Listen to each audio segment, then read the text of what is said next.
September 10, 1944. Supreme Headquarters Allied Expeditionary Force, SHA, Granville, France. General Dwight D.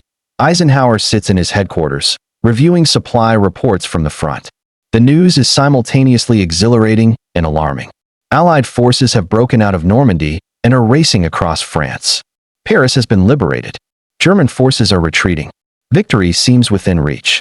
But there's a critical problem: supplies. The Allied armies are moving so fast that supply lines can't keep up. Fuel is running short. Ammunition stocks are dwindling. Every day, American and British forces advance dozens of miles, moving farther from their supply bases on the Normandy beaches. Eisenhower knows he faces a crucial decision. He doesn't have enough supplies for all his forces to advance at full strength. He must choose which armies get priority. Should he supply everyone equally and advance on a broad front, or should he concentrate supplies on one army for a concentrated thrust into Germany? British Field Marshal Bernard Law Montgomery has very strong opinions on this question. Montgomery commands the 21st Army Group, including British and Canadian forces in northern France. For weeks, Montgomery has been demanding that Eisenhower give him priority for all available supplies. Montgomery wants to make a single concentrated thrust through Belgium and Holland into the Ruhr industrial region of Germany. Snorts. He believes this strategy could end the war by Christmas 1944. But American generals disagree. General Omar Bradley commands the U.S. 12th Army Group, including Patton's 3rd Army and Hodge's 1st Army. They're advancing rapidly in central France and don't want to stop. General George Patton is particularly insistent that his army can drive straight into Germany if given enough fuel and supplies. Eisenhower must decide between these competing demands, and he must manage Montgomery, who's becoming increasingly insistent and difficult. On this September day, Montgomery has sent another message demanding priority for supplies and challenging Eisenhower's strategy. The tension between the two men is building toward a confrontation that will shape the course of the war. This is the story of what Eisenhower said when Montgomery demanded all the supplies. How their conflict over strategy reached a breaking point. What words were actually spoken in their heated meetings, and how Eisenhower's response affected the final months of World War II in Europe. Let's go back to understand how we got here. The Allied invasion of Normandy began on June 6, 1944, D-Day. After fierce fighting through June and July, Allied forces broke out of the Normandy hedgerows in early August. Operation Cobra, launched by Bradley's forces, shattered German defenses and opened the way for a rapid advance. Throughout August, Allied armies raced across France. Patton's 3rd Army drove eastward, liberating vast areas. The British and Canadians advanced north toward Belgium. Paris was liberated on August 25. By early September, Allied forces had reached the German border in some places. Snorts. This rapid advance created an unprecedented supply crisis. Allied logistics were based on careful planning that assumed a slower, more methodical advance. Supply depots were concentrated around the Normandy beaches. The major port facilities Cherbourg captured in late June had been heavily damaged by the Germans and weren't yet operating at full capacity. Everything the Allied armies needed, fuel, ammunition, food, spare parts, medical supplies, had to be trucked hundreds of miles from Normandy to the front lines. The supply operation called the Red Ball Express involved thousands of trucks driving day and night, but it wasn't enough. The armies were consuming supplies faster than they could be delivered. By early September, the supply shortage was critical.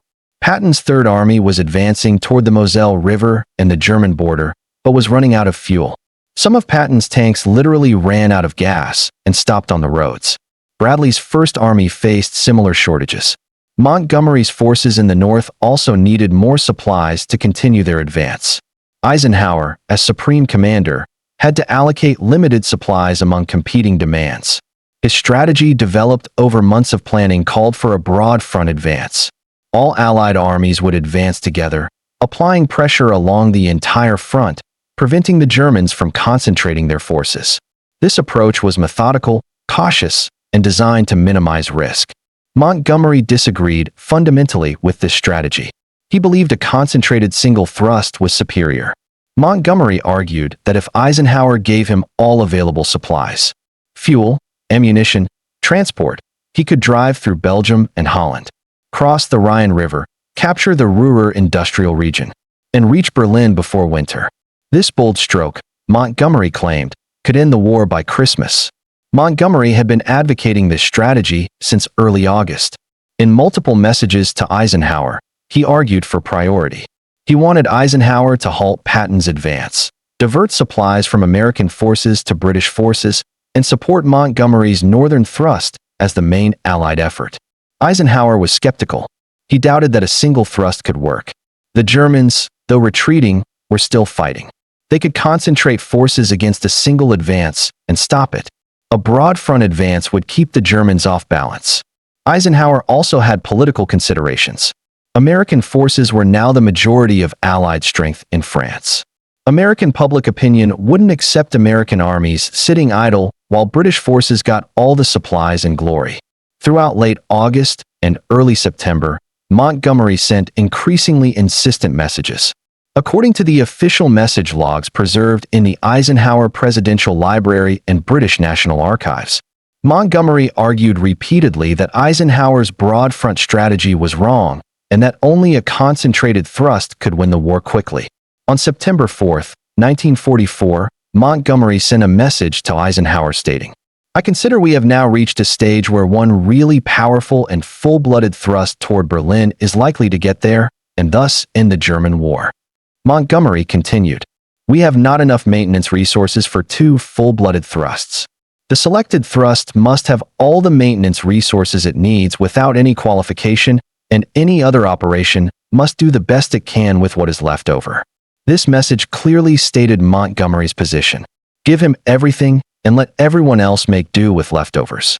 Eisenhower's response sent September 5, 1944, and preserved in official records stated, "While agreeing with your conception of a powerful and full-blooded thrust toward Berlin, I do not agree that it should be initiated at this moment to the exclusion of all other maneuvers." Eisenhower explained his reasoning. "The bulk of the German army that was in the west has now been destroyed. That portion of it that has managed to escape to the east is doing so in badly disorganized condition. But the enemy will continue to get strength in his homeland, and it is essential for us to get substantial forces east of the Rhine and in position to threaten the Ruhr before he can do so." This exchange set up the fundamental disagreement. Montgomery wanted a single thrust. Eisenhower wanted a broad advance. Neither was budging. On September 10, 1944, Montgomery requested a face-to-face meeting with Eisenhower. Eisenhower agreed. They would meet at Brussels Airport on September 10th. That meeting would become famous or infamous in military history. According to multiple accounts from those present, including Eisenhower's naval aide, Captain Harry Butcher, and other staff officers, the meeting was tense and confrontational. Eisenhower arrived at Brussels Airport in his aircraft. Montgomery was waiting. According to the accounts, Montgomery immediately began arguing for his single thrust strategy. He had brought maps and wanted to show Eisenhower his plan. But before they could discuss strategy, there was a procedural issue.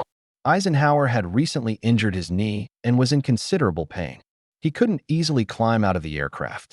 According to Butcher's diary, published as My 3 Years with Eisenhower, Eisenhower suggested they hold the meeting in the aircraft where he could keep his injured leg elevated. Montgomery refused. According to the accounts, Montgomery insisted the meeting be held outside the aircraft or in a headquarters building. This was a subtle power play. Montgomery didn't want to meet in Eisenhower's space on Eisenhower's terms. Eisenhower, in pain and frustrated, according to Butcher's account, said, "All right, let's go to your headquarters." They went to Montgomery's headquarters in Brussels. There, according to multiple accounts, including Montgomery's own later writings and those of staff officers present, Montgomery launched into his argument. Montgomery spread out maps showing his proposed thrust through Belgium and Holland. He argued that the broad front strategy was too slow. He claimed that with proper supply priority, his forces could reach Berlin before winter. He insisted that Eisenhower was making a strategic mistake. According to Butcher's diary entry from September 10, 1944, and accounts by other staff officers, Eisenhower listened patiently for a time, but Montgomery kept pressing. He questioned Eisenhower's judgment. He implied that Eisenhower didn't understand strategy. He insisted that the single thrust was the only way to win. At some point during this meeting, according to multiple accounts, Eisenhower's patience ended. The exact words vary slightly in different accounts, but the substance is consistent across sources. According to Butcher's account, Eisenhower placed his hand on Montgomery's knee and said, "Steady, Monty, you can't speak to me like that. I'm your boss." This statement is documented in Butcher's diary and confirmed in other accounts. Eisenhower rarely asserted his authority so directly, but Montgomery had pushed him too far. Montgomery, according to his own later account, in his memoirs, the Memoirs of Field Marshal Montgomery, immediately backed down. Montgomery wrote, "I said, 'I'm sorry, Ike.'" The tension in the room eased slightly, but the strategic disagreement remained. According to the official SHA records of this meeting, preserved in the National Archives, Eisenhower explained his position. Eisenhower told Montgomery that the broad front strategy would continue. All Allied armies would advance. No single commander would receive all available supplies to the exclusion of others. The American armies under Bradley would continue their advance toward the Rhine. Montgomery's forces would advance in the north, but there would be no concentrated single thrust. However, and this was Eisenhower's compromise, Eisenhower would give Montgomery priority for supplies for a specific operation. Montgomery could plan an airborne operation to seize bridges across the Rhine and Holland. This operation would receive full support, but it would not mean stopping all other Allied operations. This was Eisenhower's decision. Broad front strategy continues, but Montgomery gets priority for one specific operation. Montgomery, according to the records, accepted this compromise. The operation he proposed would become Operation Market Garden. The airborne assault on bridges in Holland launched September 17, 1944. After the September 10 meeting, Eisenhower sent a formal message to Montgomery confirming the decisions. This message dated September 15, 1944, and preserved in official records, stated, "I will support your operation to the maximum extent possible, and you will have priority in supplies and transport for the operation. However, I cannot agree to stop all other operations. We must maintain pressure along the entire front." Montgomery's response, also preserved in official records, acknowledged Eisenhower's decision, but continued to argue, "I am certain that with proper support, Market Garden can open the door to Germany and shorten the war considerably." Operation Market Garden was launched on September 17, 1944. It was the largest airborne operation in history up to that time. Allied paratroopers and glider infantry landed in Holland to capture bridges at Eindhoven, Nijmegen, and Arnhem. If successful, the operation would create a corridor through Holland, allowing Allied forces to bypass German defenses and cross the Rhine. The operation failed. British paratroopers at Arnhem were surrounded and defeated. The bridge at Arnhem, the crucial objective that would have opened the route into Germany, was never captured. Of the 10,000 British troops landed at Arnhem, only about 2,000 escaped. The rest were killed or captured. Montgomery's single thrust strategy, given its test, had not worked. After Market Garden failed, the strategic debate between Eisenhower and Montgomery continued. Montgomery still believed the broad front strategy was wrong. Eisenhower still believed it was correct. In a message dated September 21, 1944, after Market Garden had clearly failed, Montgomery wrote to Eisenhower, "I must say that I think we have failed to exploit the great victory in Normandy, and the Germans have been allowed to recover." Eisenhower's response, dated September 22, 1944, and preserved in official records, was measured but firm. "I do not agree that we have failed to exploit our opportunities. We have advanced farther and faster than any army in history. We have destroyed most of the German forces that were in France. The current supply situation is temporary and will be resolved as we open more ports." This exchange shows the continuing tension. Montgomery blamed Eisenhower's strategy for not winning the war quickly. Eisenhower defended his decisions and pointed out the unprecedented success of the Allied advance. Throughout October and November 1944, the strategic debate continued through messages and meetings. Montgomery repeatedly argued for a single concentrated thrust. Eisenhower repeatedly rejected it. In a message dated October 16, 1944, Montgomery wrote, "I recommend that we concentrate all our efforts on one main thrust. This thrust should be in the north toward the RER. All other operations should be subsidiary. Eisenhower's response dated October 18, 1944 stated, "I cannot agree. We will continue the broad front strategy.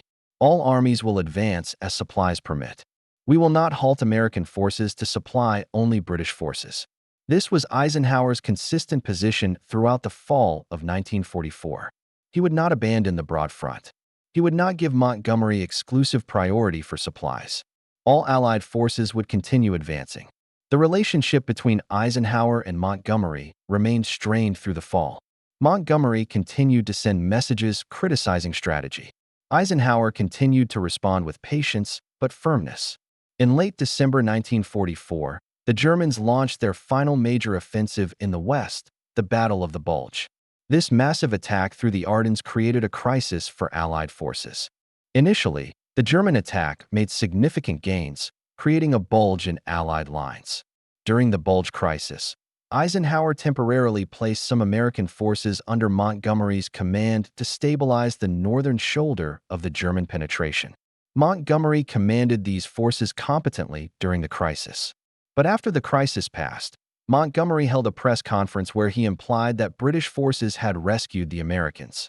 According to contemporary press accounts from January 7, 1945, Montgomery's statements suggested he had saved the situation and that American commanders had made mistakes. This created a political firestorm. American generals were furious. Bradley threatened to resign if Montgomery wasn't disciplined. Patton demanded Montgomery be fired. Eisenhower had to intervene. According to multiple accounts, including those in the official records, Eisenhower sent a sharp message to Montgomery demanding he retract his statements and apologize. Montgomery, recognizing he'd gone too far, sent an apology. In a message dated January 10, 1945, preserved in official records, Montgomery wrote to Eisenhower, "I am very distressed that my remarks at the press conference have been so misinterpreted. I had no intention of belittling the American effort. Please accept my apologies." Eisenhower accepted the apology, but made clear in his response that such incidents couldn't happen again. The alliance depends on mutual respect and cooperation. Public statements that suggest otherwise damage the common cause. Through all these confrontations, the September meeting, the Market Garden failure, the post-Bulge controversy, Eisenhower maintained the broad front strategy. He never gave Montgomery the concentrated single thrust with exclusive supply priority that Montgomery demanded. Was Eisenhower right? Military historians continue to debate this question. Some argue that Montgomery's single thrust strategy might have worked if given full support. Others argue that Eisenhower's broad front was the correct approach. What's clear from the historical record is that Eisenhower made his decision based on military, political, and practical considerations. He believed the broad front was militarily sound. It kept pressure on the Germans everywhere and prevented them from concentrating forces. He knew politically that he couldn't halt American armies to supply only British forces, and practically he doubted that a single thrust had enough strength to reach Berlin against determined German resistance. Montgomery believed passionately that the single thrust would work, but when given the opportunity with Market Garden, the operation failed. This failure validated Eisenhower's skepticism about concentrated thrusts deep into German-held territory. The war continued through the winter and spring of 1945. Allied forces advanced on the broad front that Eisenhower had insisted upon. American armies crossed the Rhine in March. British forces crossed in the north. By April, Allied forces were deep into Germany. The war in Europe ended on May 8, 1945, with Germany's unconditional surrender. After the war, Montgomery continued to argue in his memoirs and interviews that Eisenhower's strategy had been wrong.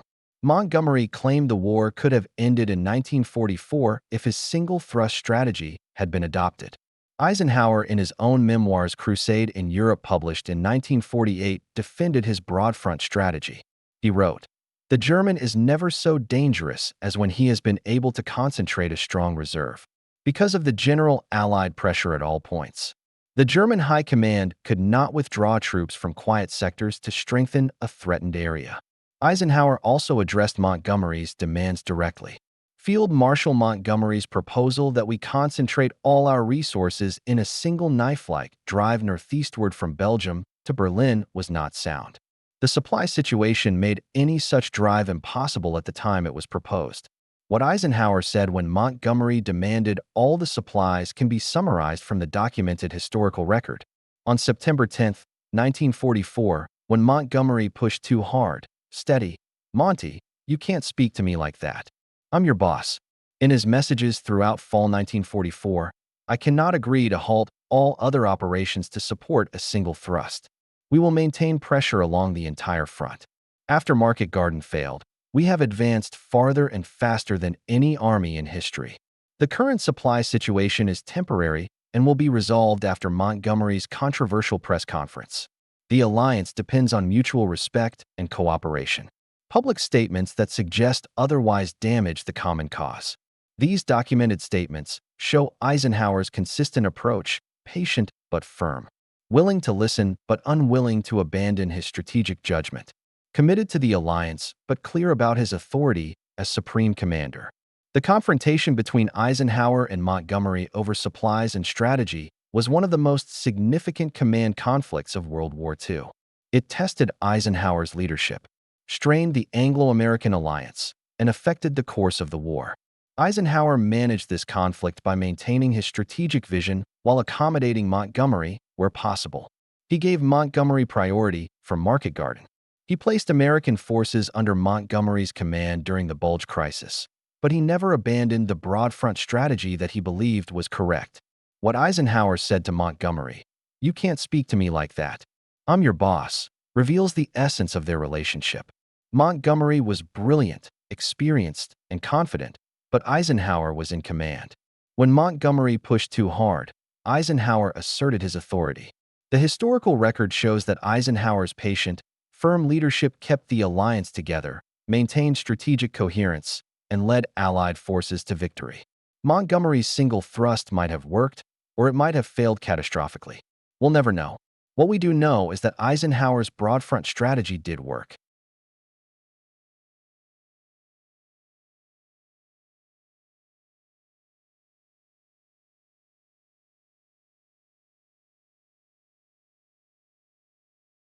Germany was defeated.